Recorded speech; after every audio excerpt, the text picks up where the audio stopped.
Tonight we enter dangerous territory. Your unprocessed feelings about being misunderstood, rejected, and energetically overwhelming to others. We're exploring projection, vibrational dissonance, and that awkward moment when your peace becomes someone else's anxiety trigger. Forget the just be yourself advice.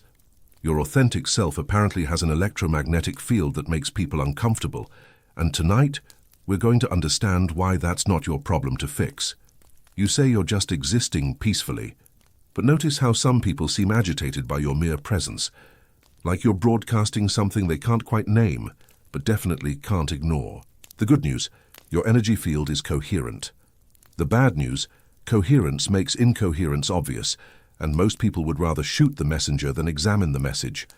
So, before you get comfortable, take a moment to like the video and subscribe, but only if you genuinely enjoy what I do here. And let me know in the comments where you're tuning in from and what time it is for you.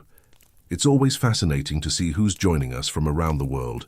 Relax, adjust the volume, and make sure your emotional defenses are in airplane mode. You're no longer in your bedroom. You're inside the consciousness of someone who's realized that being energetically authentic is apparently a full contact sport. The good news, your aura wants to be understood. The bad news, it brought documentation and is ready to present evidence. This video is for those who are exhausted from dimming their light to make others comfortable, who've been told they're too intense or intimidating when they're simply being present, and who are tired of carrying the emotional weight of other people's unresolved shadows. You're not broken, you're not too much, you're electromagnetically incompatible with dysfunction, and that's actually a superpower disguised as a social liability. As Carl Jung once observed, the meeting of two personalities is like the contact of two chemical substances. If there is any reaction, both are transformed. But what he didn't mention is that sometimes one person shows up as a stable compound, while the other arrives as emotional nitroglycerin, and the resulting explosion gets blamed on the stable one for simply existing in their natural state. Let's begin with something that might disturb your sleep in the best possible way. Understanding that your energy field communicates long before your words ever do, and most people are receiving transmissions they're not equipped to decode. Your first sign that your aura disturbs others is the peculiar phenomenon of people becoming uncomfortable in your silence, not because you're being hostile or withdrawn, but because your quiet presence seems to amplify everything they're trying to avoid feeling. You've probably noticed this. You walk into a room, say nothing, and suddenly people start over-explaining themselves, justifying decisions you never questioned, or filling the space with nervous chatter about topics no one actually cares about. This isn't coincidence. This is your electromagnetic field doing what coherent energy does. It creates a resonance that forces incoherent systems to either stabilize or reveal their instability. Your nervous system, operating from a place of genuine calm, broadcasts a frequency that highlights the discord in others. It's like being a tuning fork in a room full of instruments that haven't been tuned in years. Your clear tone makes their dissonance impossible to ignore. The science behind this phenomenon lies in what researchers call heart rate variability. Coherence. Your heart generates an electromagnetic field that extends several feet beyond your body, and when your emotional state is stable, this field carries information about coherence, presence, and authentic emotional regulation. Other nervous systems, particularly those operating in chronic stress or emotional suppression, receive this signal and interpret it as either profoundly comforting or deeply threatening, depending on their own capacity to handle authentic emotional states. The painful truth: you've probably spent years thinking you were doing something wrong when people seemed agitated by your peace. You've maybe tried to be more animated, more socially performative, more emotionally available in ways that felt inauthentic, all because you misinterpreted their discomfort as evidence of your own social inadequacy. But their discomfort isn't about your inadequacy. It's about your adequacy, highlighting their emotional strategies that depend on chaos, drama, or perpetual stimulation to feel alive. Think of yourself as a Tibetan singing bowl in a world of car alarms. You don't make noise, but your vibration reorganizes the acoustic environment. People who've grown accustomed to the constant noise of emotional reactivity, mental chatter, and social performance suddenly hear the space between sounds when you're present. And for someone who's been using noise to avoid silence, silence becomes terrifying because it's where their unprocessed emotions live. The practice here isn't to become noisier to accommodate their discomfort. The practice is learning to maintain your natural resonance without absorbing their panic about what your peace might reveal. This means developing what I call compassionate detachment. You can witness their discomfort without making it your responsibility to fix, explain, or apologize for the clarity of your own energy field. Try this. Before entering any social situation, spend 30 seconds doing what HeartMath Institute calls coherence breathing. Breathe in for 5 counts, breathe out for 5 counts, and imagine your breath moving through your heart space. This synchronizes your heart rhythm with your breathing and creates a coherent electromagnetic field that communicates stability without aggression, presence without performance, and authenticity without apology. Your silence doesn't unmask others to harm them. Your silence unmasks them to free them from the exhaustion of perpetual emotional performance. But freedom is often more terrifying than familiar prison, and you're not responsible for their choice between liberation and the comfort of known suffering. The second sign your aura disturbs others is the curious phenomenon of people projecting emotional intensity onto you when you're actually operating from a place of calm neutrality. You've probably experienced this. You're feeling centered, grounded, maybe even peaceful, and someone approaches you with, "Are you okay? You seem upset," or "Why are you being so serious?" or my personal favorite, "You're making me nervous." This is projection at its most revealing. What they are experiencing isn't your emotional state. It's their own discomfort with emotional coherence. Your nervous system, operating from genuine neutrality, triggers what researchers call limbic resonance in others.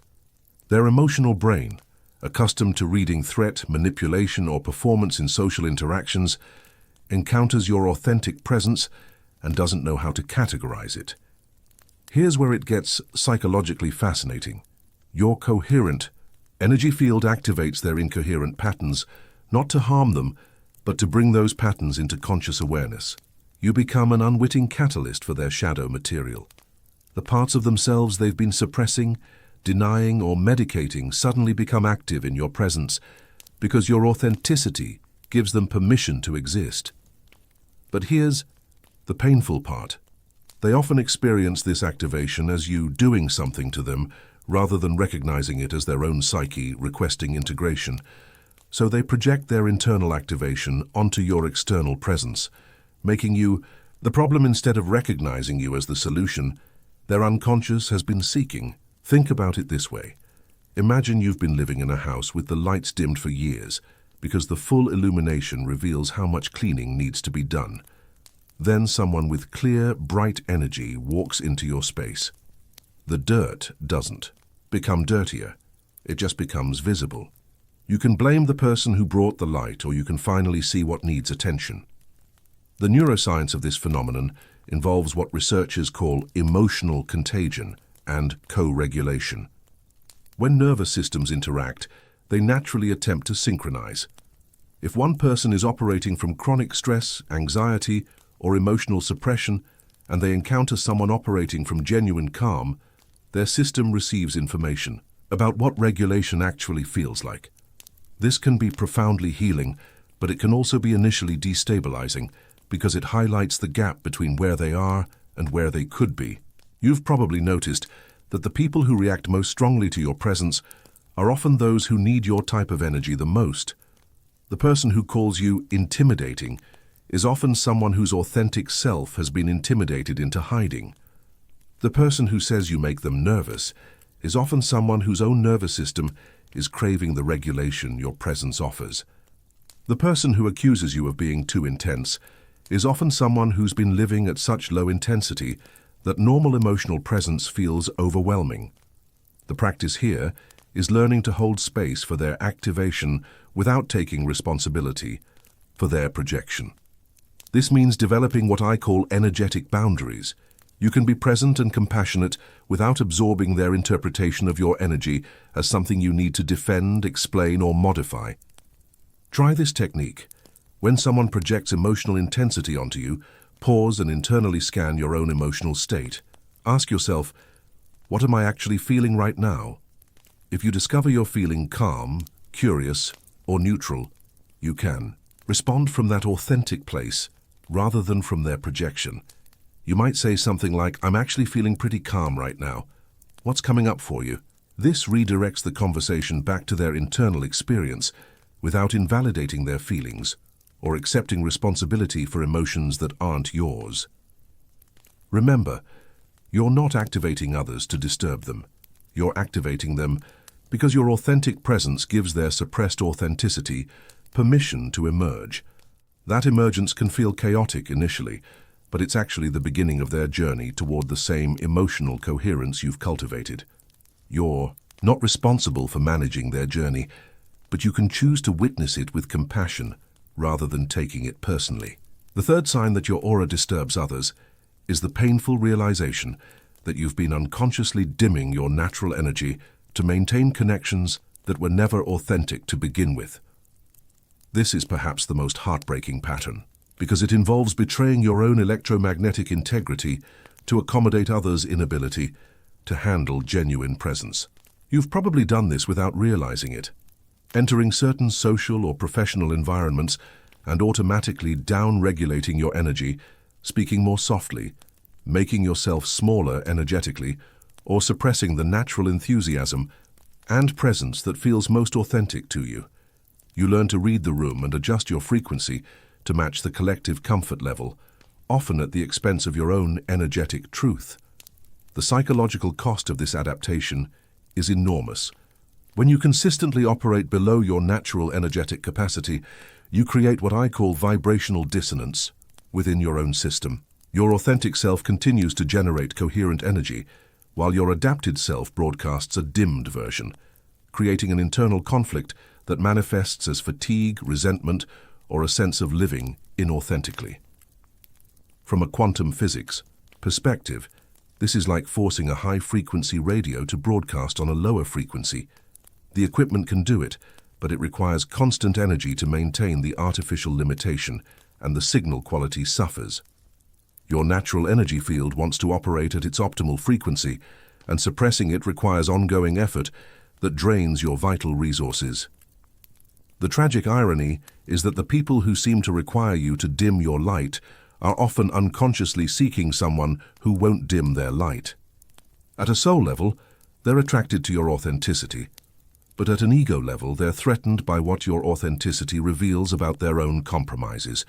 So they request, directly or indirectly, that you become more like them, rather than allowing your difference to inspire their own expansion. This creates what psychologists call a double bind. You can maintain the relationship by betraying yourself, or you can maintain yourself by potentially losing the relationship. Many sensitive, empathetic people choose self-betrayal, not realizing that relationships requiring you to be less than yourself are relationships with your mask, not relationships with you. The spiritual bypassing version of this pattern is when you tell yourself that dimming your light is humble or considerate or spiritual. But true humility doesn't require diminishment. It requires accurate self-assessment and the courage to be authentically yourself without apology or aggrandizement. True consideration honors both your own nature and others' capacity to grow, rather than enabling their avoidance of growth by making yourself smaller. Here's the deeper truth that might disturb your comfortable suffering. Every time you dim your light to maintain a connection, you're depriving both yourself and the other person of an opportunity for authentic relating. You're also unconsciously teaching them that your full presence is too much, which reinforces their belief that they need to dim their own light to be acceptable. The practice here is learning to maintain your natural energetic frequency, regardless of others' comfort levels, while simultaneously developing discernment about which environments and relationships can truly support your authentic presence. This doesn't mean being aggressive or overwhelming. It means being consistently yourself and allowing others to have their authentic reactions to your authenticity. Try this exercise. For 1 week, commit to maintaining your natural energy. Level in all interactions. Notice when you feel the impulse to dim or adjust your presence. Instead of automatically complying with that impulse, pause and ask, what would it feel like to remain authentically myself in this moment? Then breathe into your heart space and respond from your natural state rather than your adapted state. Pay attention to what happens. Some people will be relieved and delighted by your authentic presence. Others will be uncomfortable or even hostile. Both responses give you valuable information about who can genuinely support your true self and who is only interested in your performed self. The goal isn't to force anyone to handle your authentic presence. The goal is to stop betraying your own energy to maintain connections that require your inauthenticity. Your light doesn't need to be dimmed. The right people need to find sunglasses, or find their own light, or find different company. But your brightness is not negotiable.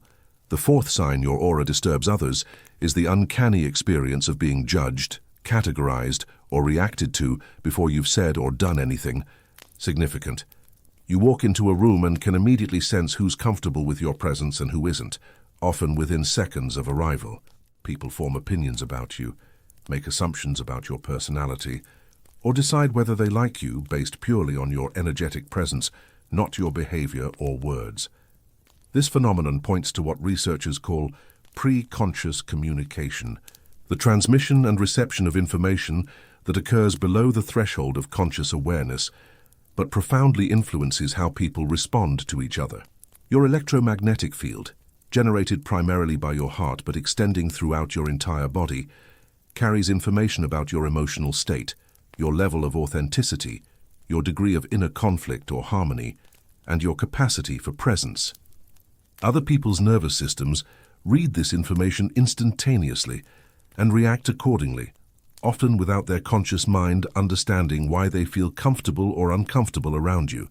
Someone operating from chronic anxiety or emotional suppression will feel either soothed or threatened by your coherent energy, depending on their relationship with their own authenticity. Someone living in emotional chaos will either be drawn to your stability or resist it as an implicit criticism of their lifestyle. The disturbing realization is that your aura communicates your psychological and spiritual development, whether you intend it to or not. You can't hide genuine confidence behind false modesty, authentic peace behind performed anxiety, or real self-worth behind social approval seeking. Your energy field betrays your actual internal state, not the version of yourself you think you should present. This creates what I call energetic accountability. You become responsible for the internal work you've done or haven't done because it broadcasts itself through your presence. People who've done significant shadow work, emotional healing, or spiritual development carry information about what's possible in human consciousness, and this can be either inspiring or threatening to those who haven't engaged in similar work.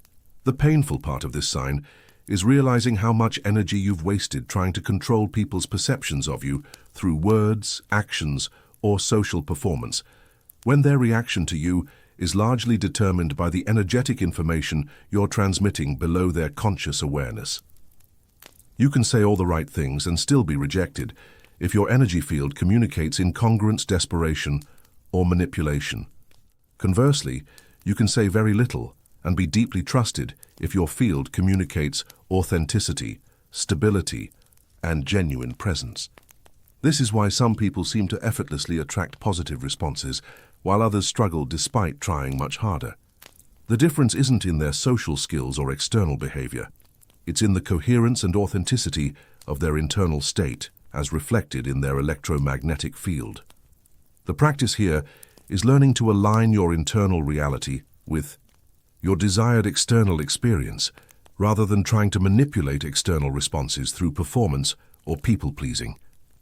This means doing the internal work necessary to generate the energy field you want to broadcast, healing emotional wounds, integrating shadow aspects, developing genuine self-worth, and cultivating authentic presence.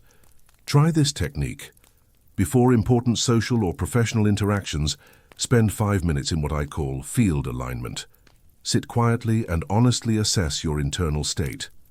Are you feeling anxious, desperate, manipulative, or performative? If so, breathe into those feelings without trying to change them and ask what they need from you. Often acknowledging difficult emotions reduces their intensity and allows your more authentic self to emerge. Then visualize the version of yourself you most want to embody in the upcoming interaction. Not a fake version, but the most authentic, grounded, present version of who you actually are. Breathe into that state until you can feel it in your body. Then enter the interaction from that energetic place rather than from anxiety or performance. Remember, people are going to react to your energy field regardless of your efforts to control their reactions. You might as well broadcast authenticity and attract responses based on who you actually are, rather than exhausting yourself trying to manage perceptions through external manipulation. Your field speaks before your mouth opens. Make sure it's telling your truth. The fifth sign your aura disturbs others is the paradoxical experience of feeling increasingly isolated as you become increasingly healthy. This is one of the most counterintuitive and emotionally challenging aspects of genuine psychological and spiritual development. The more you heal your own emotional wounds, integrate your shadow, and develop authentic self-worth, the more you discover that many of your previous relationships were based on shared dysfunction rather than genuine compatibility. Your healing journey transforms your electromagnetic field from one that resonates with drama, codependency, emotional chaos, or mutual wound bonding to one that broadcasts stability, authenticity, and genuine emotional availability. While this is profoundly positive for your well-being, it can be devastatingly lonely because it reveals which of your connections were based on healthy mutual support and which were based on unconscious agreements to enable each other's avoidance of growth. The relationships that fall away during your healing process weren't necessarily bad relationships. They were relationships that depended on both parties remaining at a similar level of emotional dysfunction. When you evolve beyond that level, the energetic compatibility disappears. It's like being part of a club where the membership requirement is mutual misery and your happiness becomes grounds for exclusion. This can be particularly painful with family members, longtime friends, or romantic partners who are attracted to your wounded self and feel threatened by your healed self. They may not consciously understand what's different about you, but their nervous system recognizes that you're no longer available for the same patterns of emotional enmeshment, conflict, or dysfunction that previously characterized your interactions. From a neurobiological perspective, this makes perfect sense. When people become accustomed to bonding through shared stress, trauma responses, or emotional reactivity, those neural pathways become associated with connection and love. Your increased emotional regulation can trigger their abandonment fears because their nervous system interprets your health as emotional unavailability, even though you're actually more emotionally available than you've ever been, just not available for dysfunction. The cruel irony is that the people who claim to want you to be happy often resist your actual happiness when it arrives. Your joy, peace, or authentic self-expression can trigger their own unhealed wounds around what they believe they deserve, or what they think is possible for them. Your healing becomes an implicit invitation for their own healing, and not everyone is ready to accept that invitation. This phenomenon is compounded by what Carl Jung called psychological infection, the tendency for people to unconsciously attempt to return you to familiar emotional states that match their own. If someone is comfortable with anxiety, they may unconsciously provoke anxiety in you. If someone is addicted to drama, they may create situations designed to pull you back into dramatic responses. If someone is invested in being a victim, your empowerment may threaten their identity, and they may attempt to re-victimize you.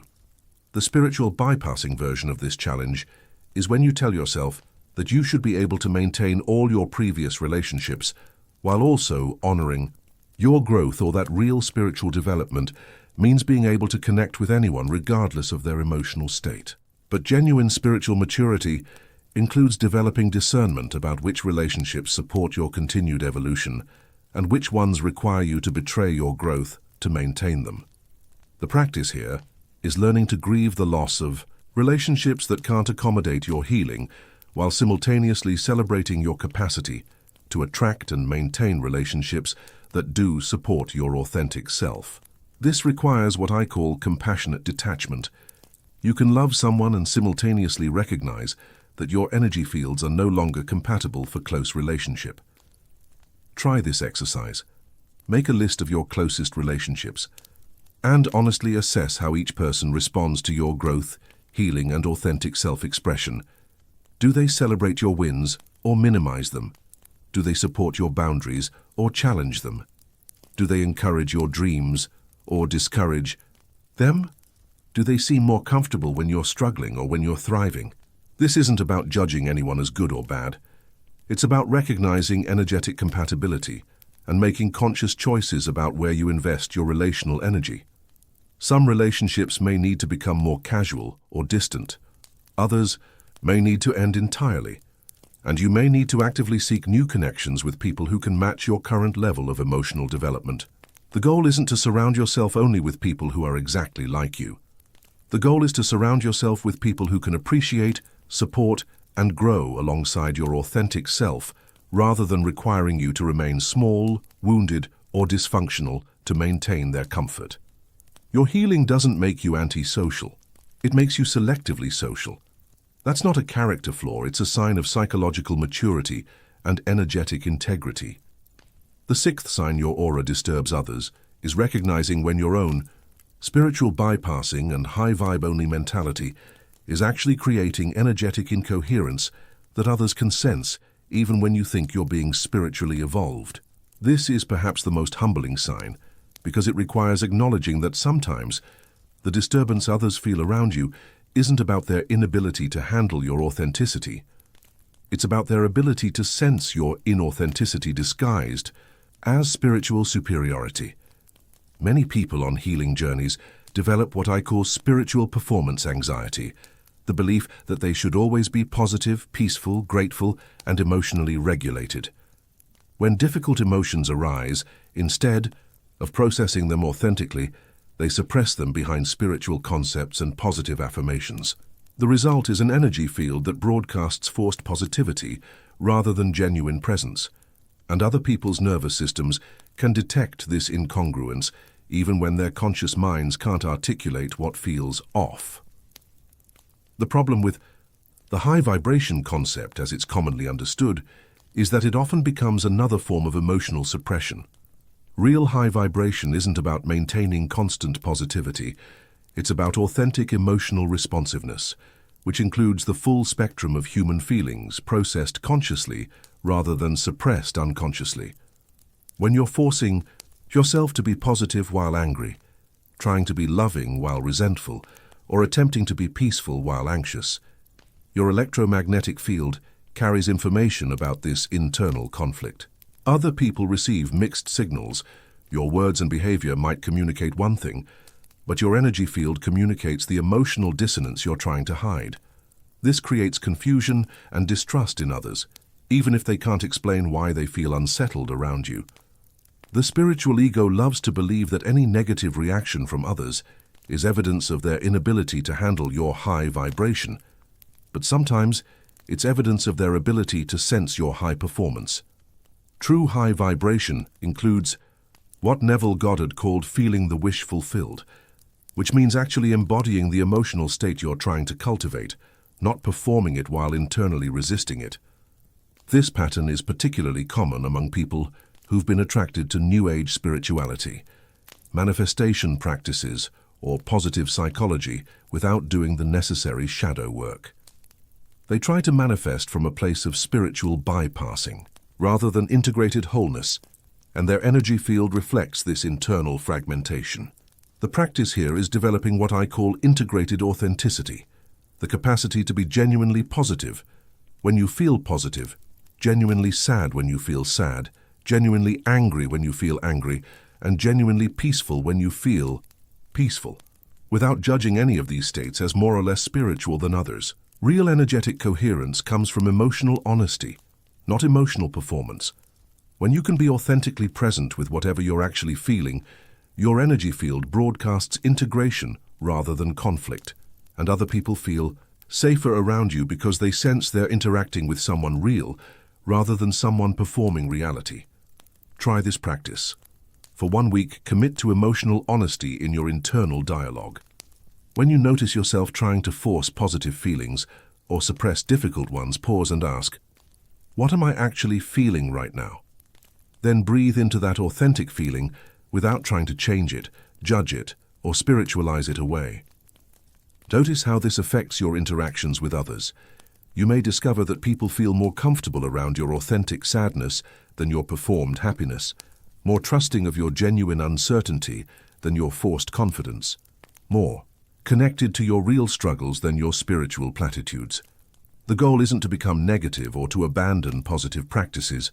The goal is to ensure that your positivity is authentic rather than performative, grounded in genuine inner work rather than spiritual image management.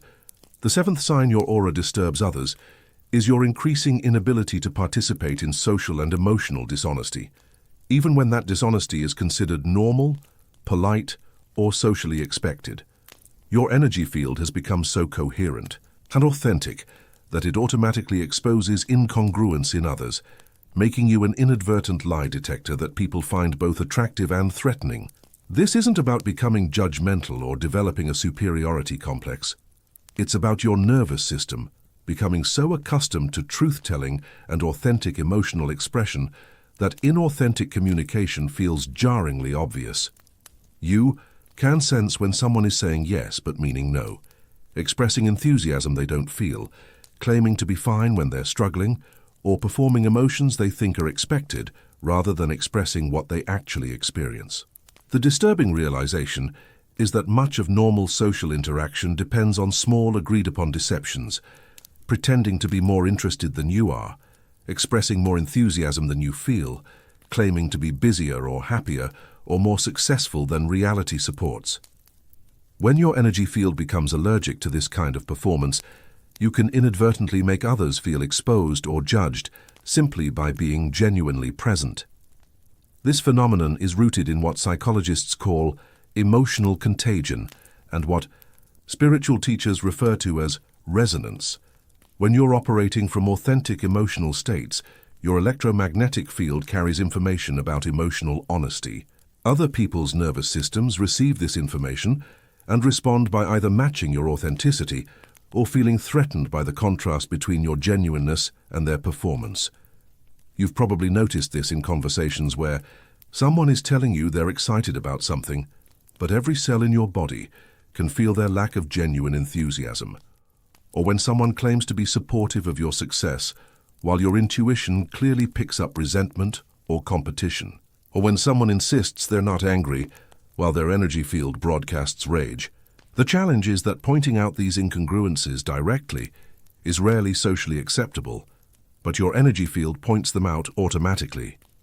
Your presence becomes a mirror that reflects others' internal conflicts, whether you intend it to or not. Some people will feel grateful for this reflection and use it as an opportunity for greater self-awareness. Others will feel accused or invaded and may react defensively or aggressively.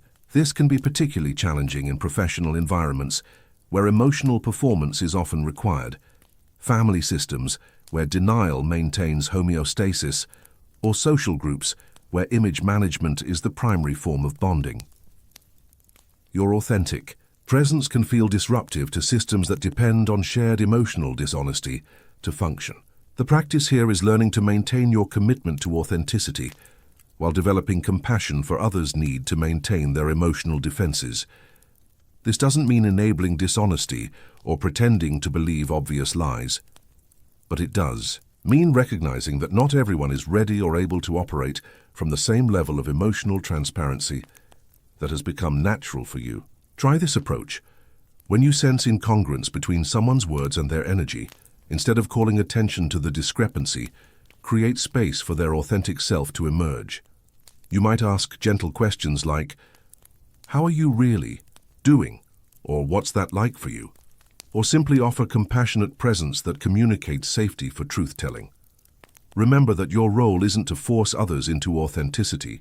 Your role is to maintain your own authenticity and allow others to have their genuine responses to your genuineness. Some will be inspired to match your honesty.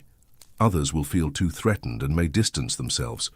Both responses give you valuable information about where people are in their own journey toward emotional truth. Your aura doesn't denounce lies to punish others. It exposes them to create opportunities for greater intimacy and authentic connection. Not everyone will accept those opportunities, and that's not your responsibility to fix or change. The eighth sign your aura disturbs others is recognizing how your unconscious need for acceptance and belonging undermines the very energetic authenticity that could create genuine connection. This is perhaps the most psychologically complex sign because it involves understanding how your deepest human need, to be accepted by your tribe, can become the greatest threat to your energetic integrity. The ancestral program for survival is simple: belong to the group or die alone. This program runs so deep in human neurobiology that most people will unconsciously adjust their energy field to match whatever seems to be required for social acceptance, even when that adjustment betrays their authentic self and ultimately prevents the genuine acceptance they're seeking. Your electromagnetic field carries information about your emotional state, including your level of desperation for approval, your willingness to abandon yourself for connection, and your capacity to maintain your center regardless of others' reactions. When you're operating from need for acceptance, your energy broadcasts what I call energetic supplication, a frequency that communicates you're willing to betray yourself for belonging. Paradoxically, this supplicating energy often generates the opposite of what you're seeking. People can sense when you need their approval more than you trust your own worth, and this neediness often triggers their discomfort or even contempt. It's not because they're cruel, it's because neediness violates the natural law of energetic exchange, which requires both parties to bring their own wholeness to the interaction. From a quantum physics perspective, this is like trying to complete an electrical circuit when one wire is grounded and the other is desperately seeking ground. The energy can't flow naturally because the system is imbalanced. Healthy, energetic exchange requires two complete circuits interacting, not one complete circuit, trying to repair an incomplete one. The spiritual bypassing version of this pattern is when you tell yourself that your need for acceptance is really just your natural human desire for connection and community. While the desire for connection is indeed natural and healthy, the need for acceptance often disguises a deeper issue: the belief that your authentic self is fundamentally unacceptable and requires modification to be worthy of love. This belief creates what psychologists call conditional self-worth, the idea that your value depends on external validation rather than internal recognition of your inherent worthiness. When your self-worth is conditional, your energy field broadcasts this conditionality, and others sense that you're available for emotional manipulation or that connection with you will require them to manage your self-esteem. The practice here is developing what I call energetic self-sufficiency, the capacity to maintain your own emotional equilibrium and self-worth regardless of others' responses to your authenticity. This doesn't mean becoming antisocial or uncaring about others' feelings. It means bringing your wholeness to relationships rather than seeking others to complete your wholeness.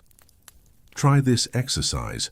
Before any social interaction, pause and honestly assess your internal motivation. Are you entering this interaction from curiosity, generosity, and genuine interest in connection? Or are you entering from need, desperation, or hope that this person will validate your worth? There's no judgment about either motivation, but they create very different energetic signatures. If you notice you're operating from need, take a moment to reconnect with your own completeness.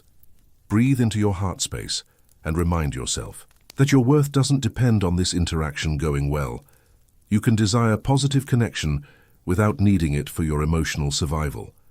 Then enter the interaction from what you actually have to offer, rather than what you're hoping to receive. Notice how this changes both your own comfort level and others' responses to you. The goal isn't to stop wanting connection or approval. The goal is to want these things from a place of wholeness rather than need, offering rather than seeking, abundance rather than scarcity. When your energy field broadcasts self-sufficiency rather than neediness, you attract people who genuinely appreciate what you have to offer, rather than people who sense they can exploit your need for validation. The ninth sign your aura disturbs others is understanding that your presence doesn't create problems in other people. It reveals problems that were already there. hidden beneath social performance and emotional suppression.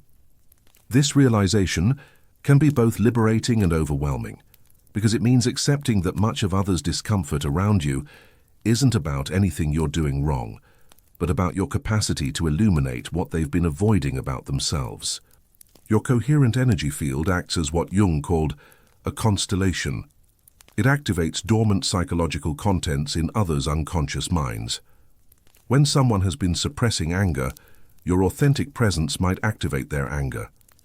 When someone has been avoiding grief, your emotional openness might trigger their grief. When someone has been performing confidence while feeling insecure, your genuine self-assurance might expose their insecurity. This activation isn't malicious or intentional on your part. It's an automatic result of authentic presence meeting inauthentic suppression. Your electromagnetic field, operating from emotional honesty and psychological integration, creates a resonance that calls forth similar integration in others. But integration often requires first becoming conscious of what has been unconscious, and this process can be temporarily destabilizing. The painful realization is that you've probably spent years taking responsibility for others' emotional reactions to your presence, trying to modify your authenticity to prevent their discomfort, when their discomfort was never about you. It was about the parts of themselves your presence was inviting them to acknowledge. This is particularly challenging for empathetic people who can feel others' emotional activation and instinctively want to soothe or fix it. But attempting to manage others' activation by dimming your authenticity is like trying to help someone clean their house by turning off the lights. The mess doesn't disappear just because it can't be seen, and your darkness doesn't actually help them. It just enables their avoidance. From a therapeutic perspective, this phenomenon is similar to what happens in psychotherapy when a client's defenses are challenged. The initial response is often increased anxiety, resistance, or even hostility toward the therapist. But this reaction isn't evidence that therapy is harmful. It's evidence that something previously unconscious is becoming conscious, which is precisely what needs to happen for healing to occur. Your presence can function similarly to therapeutic presence, not because you're trying to be anyone's therapist, but because your authenticity naturally invites others into greater authenticity. Some people will welcome this invitation and feel grateful for your presence. Others will resist the invitation and may blame you for the discomfort that resistance creates. The practice here is learning to maintain compassionate witnessing of others' activation without taking responsibility for their emotional process or trying to prevent their discomfort by hiding your truth. Try this approach when you notice someone becoming defensive, agitated, or emotionally reactive in your presence. Instead of automatically assuming you've done something wrong, pause and consider whether your authenticity might be activating something in them that needs attention. You can respond with gentle curiosity rather than defensive explanation. I can see something intense is coming up for you. What's that about? This acknowledges their experience without accepting blame for it, and it creates space for them to explore what your presence is revealing rather than projecting their discomfort onto you. Sometimes this will lead to deeper, more authentic conversation. Other times, they may not be ready for that level of self-examination, and that's information about their capacity for growth rather than evidence of your inadequacy. Remember, your light doesn't create shadows in others. It reveals shadows that were already there. Your presence doesn't manufacture problems. It illuminates problems that were already present, but hidden. Your authenticity doesn't make others inauthentic. It simply makes their inauthenticity visible to them, which gives them the opportunity to choose differently. The 10th sign your aura disturbs others is recognizing when your own dopamine-driven spiritual practices are creating energetic chaos rather than coherent manifestation. In our hyper-connected instant gratification culture, even spiritual practices can become addictive pursuits of emotional highs rather than genuine tools for consciousness development, and this addiction broadcasts through your energy field as spiritual anxiety rather than spiritual peace. The modern spiritual seeker often approaches manifestation, meditation, and energy work with the same dopamine-seeking mechanisms that drive social media addiction, shopping compulsions, or substance abuse. Instead of using these practices to cultivate genuine presence and inner stability, they become ways to chase peak experiences, dramatic synchronicities, or evidence of being chosen or awakened. This spiritual materialism creates what I call manifestation anxiety, a desperate, grasping energy that focuses on getting results from the universe rather than aligning with universal principles. Your electromagnetic field begins broadcasting need, impatience, and attachment to outcomes, rather than trust, presence, and surrender to the process. Other people can sense this spiritual desperation even when it's disguised as positive thinking or high-vibration practices. There's a qualitative difference between the energy of someone who meditates to experience peace and someone who meditates to achieve enlightenment, between someone who practices gratitude because they feel grateful and someone who practices gratitude to manipulate their circumstances. The neuroscience behind this phenomenon involves the dopamine reward pathways that evolved to motivate survival behaviors like finding food, securing shelter, and attracting mates.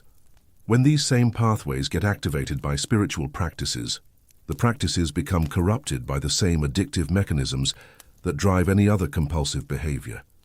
You end up seeking the next spiritual high, the next manifestation success, the next synchronicity that proves you're on the right path, rather than cultivating the deep stability and presence that allow genuine spiritual development to unfold naturally. Your energy field begins broadcasting this seeking, rather than the being that authentic spirituality cultivates. This pattern is particularly seductive because spiritual seeking can feel more evolved than material seeking, but energetically they operate from the same fundamental mechanism, the belief that fulfillment comes from acquiring something external rather than recognizing what's already present internally. The practice here is what I call dopamine detox for the soul, periodically withdrawing from spiritual practices that have become addictive and returning to simple presence, basic awareness, and genuine contentment with what is rather than manipulation of what could be. Try this experiment. For 1 week, eliminate all manifestation practices, affirmations, visualization techniques, and outcome-focused spiritual activities. Instead, practice simple presence, sitting quietly without trying to achieve any particular state, walking in nature without seeking insights, expressing gratitude for what you already have without trying to attract more. Notice what happens to your energy field when you're not trying to get anything from your spiritual practice. Often this creates space for genuine peace and presence to emerge, the very qualities that the addictive practices were supposedly designed to cultivate. The goal isn't to abandon spiritual practices permanently, but to ensure that when you return to them, you're approaching them from presence rather than seeking, being rather than becoming, contentment rather than acquisition.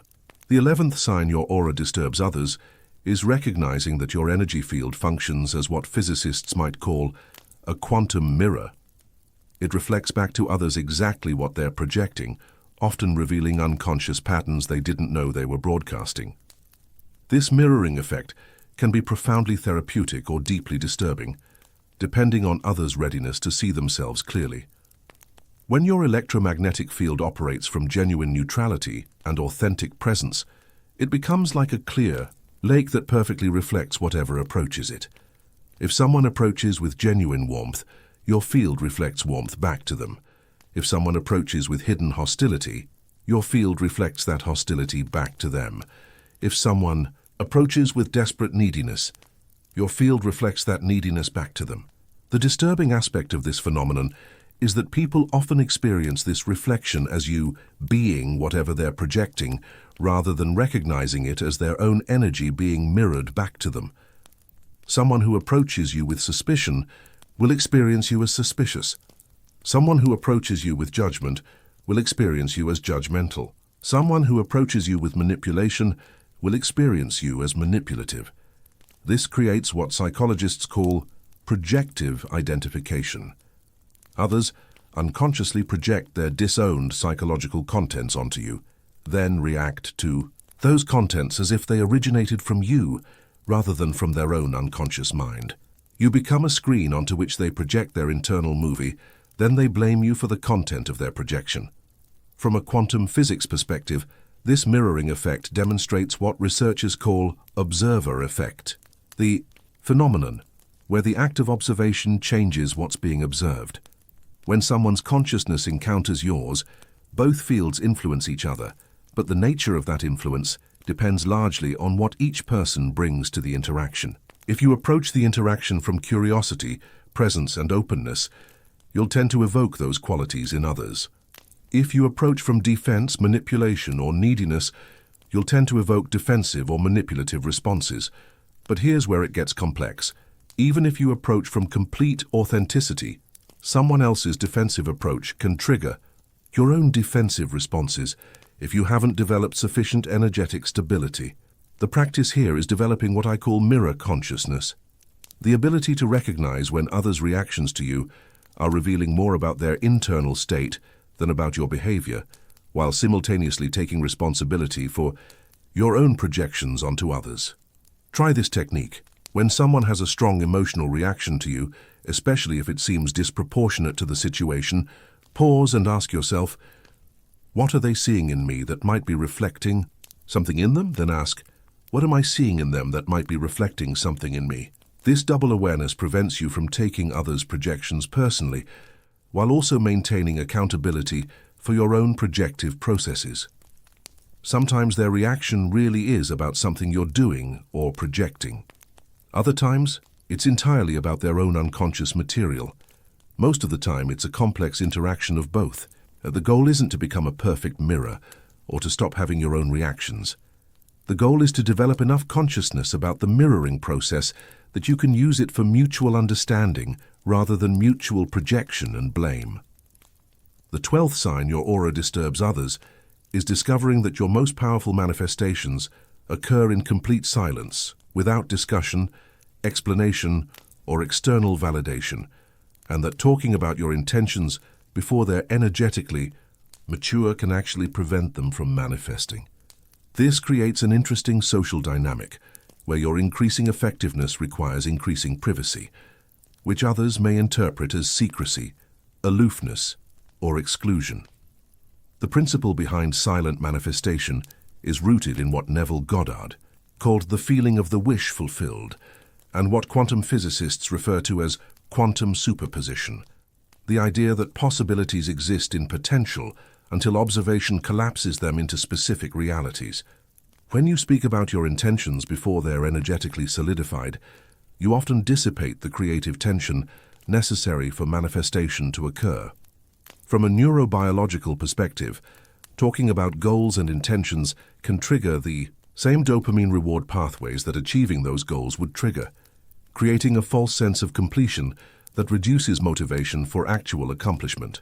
Your brain receives the social validation for having the intention and mistakes that validation for the satisfaction of fulfilling the intention. Additionally, sharing intentions with others introduces their doubts, limiting beliefs, and energetic skepticism into your manifestation field. Even well-meaning friends and family members can unconsciously sabotage your manifestations by projecting their own fears, limitations, or past failures onto your possibilities.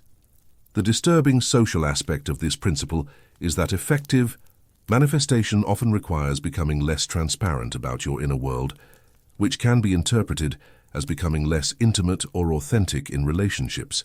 People who are accustomed to knowing your plans, dreams, and aspirations may feel excluded when you become more selective about what you share and when. This selectivity isn't about deception or manipulation.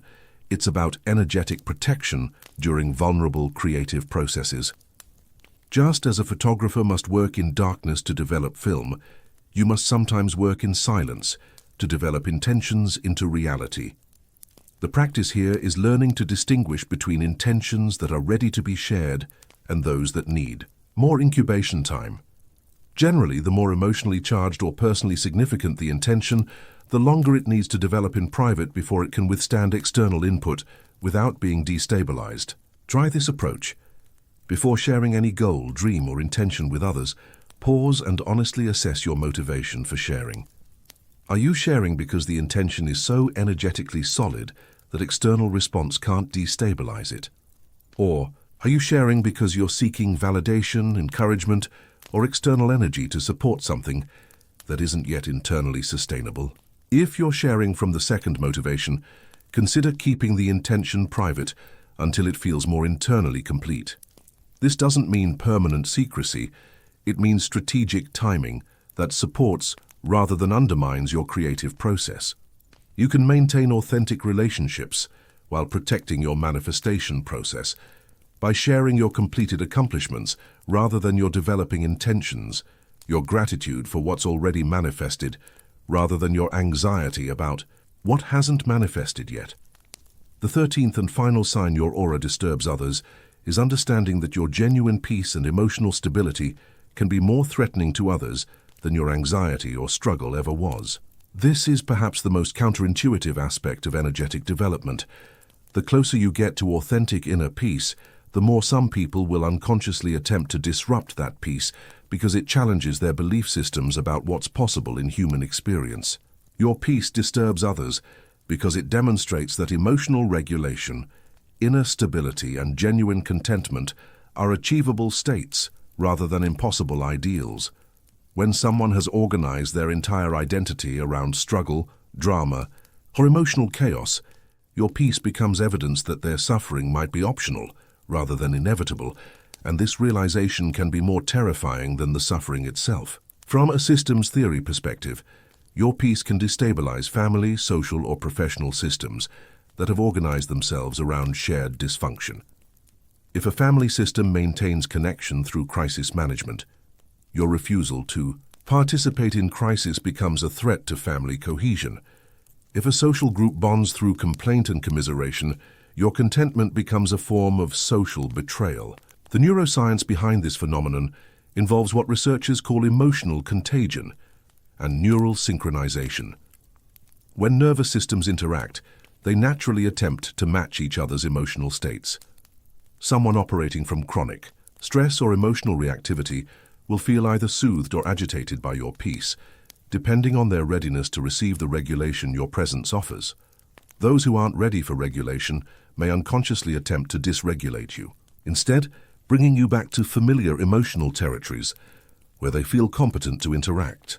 They may create drama, pick fights, share disturbing information, or otherwise attempt to activate your stress responses because they're more comfortable relating to your activated self than your peaceful self. This pattern is particularly challenging because it requires maintaining your peace in the face of others' attempts to disrupt it, without becoming defensive, reactive, or superior about your stability. It's like being a lighthouse that must continue broadcasting steady light, even when ships are actively trying to crash into it. The practice here is developing what I call impermeable peace, inner stability that remains intact regardless of external attempts to destabilize it. This doesn't mean becoming cold, distant, or unresponsive to others' genuine needs. It means maintaining your emotional center even when others are having strong reactions to your centeredness. Try this technique when you notice someone seeming agitated by your peace or attempting to create drama or conflict. Instead of defending your peace or trying to convince them of its value, simply maintain it. Breathe into your heart space, reconnect with your inner stability, and respond from that place rather than from reactive defense of your peace. You can acknowledge their agitation without absorbing it. I can see you're feeling really activated right now. What's going on for you? This maintains your peace while creating space for their authentic expression, rather than allowing their activation to activate you or requiring them to match your peace before you'll engage with them. Remember that your peace is not a personal attack on others' chaos. It's an invitation for them to discover their own capacity for inner stability. Some will accept that invitation and feel grateful for your modeling. Others will resist it and may become hostile toward your peace. Both responses teach you about others' readiness for growth and your own capacity to maintain authenticity, regardless of external reactions. The ultimate realization is that your energy field, peaceful or activated, coherent or chaotic, authentic or performed, is constantly communicating information about what's possible in human consciousness. When you maintain genuine peace, in a world organized around anxiety, you become living proof that another way of being is available. Your aura doesn't disturb others to harm them. it disturbs them to awaken them. It challenges their limiting beliefs about human nature, emotional regulation, and spiritual development by demonstrating alternative possibilities through your lived experience. Not everyone is ready for that awakening, and you're not responsible for forcing anyone to accept it. But for those who are ready, your energy field becomes a beacon of possibility, a frequency they can attune to as they develop their own capacity for authentic presence, emotional coherence, and genuine peace. Your willingness to be authentically yourself, regardless of others' comfort with your authenticity, gives others permission to explore their own authentic selves. This is the deeper purpose behind all 13 signs. Your energy field serves as both mirror and invitation, reflecting others' current state, while simultaneously broadcasting information about what transformation might look like. Whether others experience this as disturbing or inspiring depends entirely on their relationship with their own growth, their own shadows, and their own unrealized potential. The practice is to continue being authentically yourself, not aggressively or defensively, but simply, consistently, and compassionately, trusting that your genuine presence serves the highest good, even when the immediate response suggests otherwise. Your energy field is not just personal expression, it's contribution to the collective consciousness, adding one more frequency of authenticity to a world that desperately needs examples of what integrated human consciousness looks and feels like. Your aura disturbs others because disturbing the status quo is sometimes necessary for evolution, and your willingness to be disturbing in the service of truth is one of the greatest gifts you can offer a world that has become too comfortable with comfortable lies. So maintain your frequency, trust your field, honor your authentic presence, and allow others to have their genuine reactions to your genuineness, knowing that both your authenticity and their reactions are serving the larger purpose of consciousness evolution, one electromagnetic interaction at a time. The world needs your particular frequency, your specific form of authenticity, your unique way of being present and real. Don't dim it to manage others' comfort. Don't amplify it to prove your worth. Just be it, consistently and compassionately, and trust that your energy field is doing exactly what it's meant to do, serving as a catalyst for greater truth, deeper authenticity, and more genuine human connection. This is how you honor the gift of your disturbing presence, not by making it less disturbing, but by making it more authentically yours. Write in the comments, "I choose my electromagnetic authenticity." Let's see how many here are ready for this level of energetic responsibility and conscious presence in a world that often prefers comfortable unconsciousness.